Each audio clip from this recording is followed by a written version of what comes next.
Israel Iran সংঘাতের সবশেষ পরিস্থিতি নিয়ে আলোচনায় স্টুডিওতে আছেন সহকর্মী রবিউল ইসলাম আওলাদ। রবিউল, আপনাকে স্বাগত। আমরা যেমনটা জানি যে প্রতিনিয়তই বেড়ে চলেছে ইরান ইসরায়েল সংঘাত, এ সম্পর্কে আপনার কাছে সবশেষ কী তথ্য আছে আমাদেরকে জানাবেন। আলিশা, গত 4 দিন ধরে ইসরায়েল এবং ইরানের মধ্যে পাল্টাপাল্টি হামলা চলছে। এই হামলায় এখন পর্যন্ত বিভিন্ন আন্তর্জাতিক সংবাদ মাধ্যমের যে তথ্য বলছে, সেই তথ্য অনুযায়ী ইরানের দাবি করেছে যে ইসরায়েলে এখন পর্যন্ত তারা 370টির বেশি ব্যালিস্টিক মিসাইল নিক্ষেপ করেছে। এছাড়া 200টিরও বেশি ড্রোন নিক্ষেপ করেছে বলে ইরানের পক্ষ থেকে দাবি করা হয়েছে। অন্যদিকে ইসরায়েল ইরানে পাল্টা যে হামলা চালিয়েছে, সেখানে তারা বলছে যে ইরানে এখন পর্যন্ত 780টি হামলা চালিয়েছে, এর মধ্যে বেশিরভাগই সামরিক স্থাপনা এবং পরমাণু প্রকল্পে। এছাড়া এই মুহূর্তে যে পাল্টাপাল্টি হামলা রয়েছে, আমার কাছে কিছু তথ্য আছে, আমরা সেগুলো একটু দেখতে চাই। যে 4 দিন ধরে যে আপনাকে যেটি বললাম যে হামলা হচ্ছে, সেই হামলায় এখন পর্যন্ত ইসরায়েলে যে প্রাণ হারিয়েছে 23 জন বা 24 জন, এরকম গণমাধ্যমে আসছে তথ্য। অন্যদিকে ইরানে কিন্তু 2 শতাধিক অর্থাৎ 224 জনের বেশি নিহত হয়েছে এবং আহতের সংখ্যা বহু বলা হচ্ছে। গত রাতে অর্থাৎ যে হামলা চালানো হয়েছে, সেই হামলায় তেল আবিব এবং বন্দর নগরী, ইসরায়েলের যে গুরুত্বপূর্ণ বন্দর নগরী, এই বন্দর নগরীতে হামলা চালানো হয়েছে এবং সেখানে দফায় দফায় বিস্ফোরণ হয়েছে। আমরা জানি যে ইসরায়েলের যে এই বন্দর নগরী, এটি কিন্তু খুবই গুরুত্বপূর্ণ। এখানে কিন্তু বিশ্বের বিভিন্ন দেশের যে মাল্টিন্যাশনাল কোম্পানি রয়েছে, জায়ান্ট যে কোম্পানিগুলো রয়েছে, সেই কোম্পানিগুলোর প্রধান কার্যালয় রয়েছে তাদের যে সেখানে।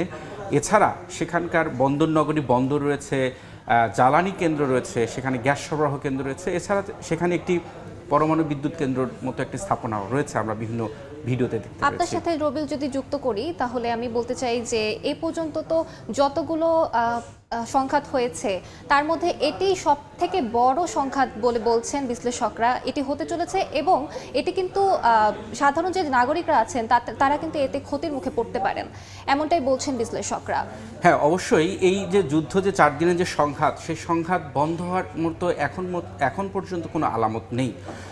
বিভিন্ন দেশ, বিশেষ করে মার্কিন প্রেসিডেন্ট ডোনাল্ড ট্রাম্প থেকে শুরু করে অনেকেই আলোচনার মাধ্যমে সংঘাত বন্ধের আহ্বান জানিয়েছে, চেষ্টা করার কথা বলছে, কিন্তু এখন পর্যন্ত কিন্তু সেই নেই।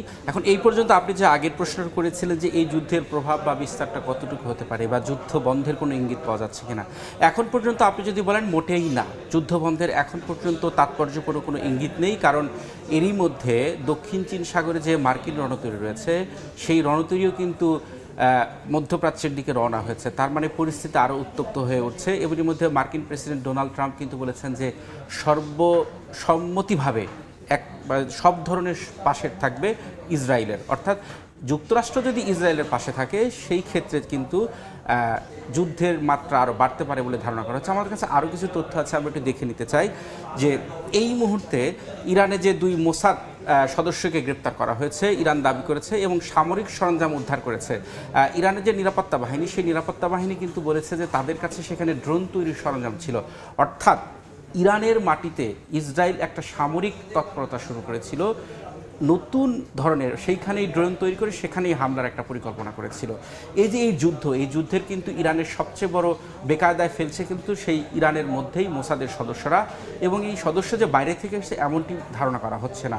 বিভিন্ন সংবাদ মাধ্যম বলছে যে ইরানের সরকার বিরোধী যারা রয়েছে, রেজা পাহলভি থেকে শুরু করে যে ছিল তার যারা সমর্থক রয়েছে, সেখানে তাদেরকেই মোসাদ ট্রেন করেছে, প্রশিক্ষণ দিয়েছে এবং তাদেরকে সরকারের বিরুদ্ধে, ইরানি বাহিনীর বিরুদ্ধে লড়াইয়ের মতো এক ধরনের প্রস্তুতি নিয়ে তারা তৈরি করেছে। আরেকটি বিষয় যে এখন তাৎপর্যপূর্ণ তথ্য, যে ইরান যে পরমাণু বিস্তার যে একটা চুক্তি ছিল, সেই চুক্তি থেকে বের হয়ে যাওয়ার জন্য তাদের পার্লামেন্টে একটি বিল তুলবে বলেছে। এছাড়া আরও একটি বিষয় যে হলো যে ইরানের যে প্রেসিডেন্ট মাসুদ পেজেশকিয়ান, তিনি বলেছেন যে পরমাণু অস্ত্র তৈরি করার ইচ্ছা এই মুহূর্তে তাদের নেই। যার পশ্চিমা দেশগুলো যে বারবার অভিযোগ করছে যে পরমাণু অস্ত্র তৈরি করা যাবে না, যদি অস্ত্র তৈরি করা হয় তাহলে তার জবাব দেওয়া হবে, এই যুদ্ধের সূত্রপাত যে কারণে। কিন্তু ইরানের যে প্রেসিডেন্ট সাফ জানিয়ে দিয়েছেন যে তাদের পরমাণু অস্ত্র তৈরির কোনো ইচ্ছা নেই। আরেকটি বিষয় যে ইরানের যে শাসন ব্যবস্থার পরিবর্তন চায় ইসরায়েল।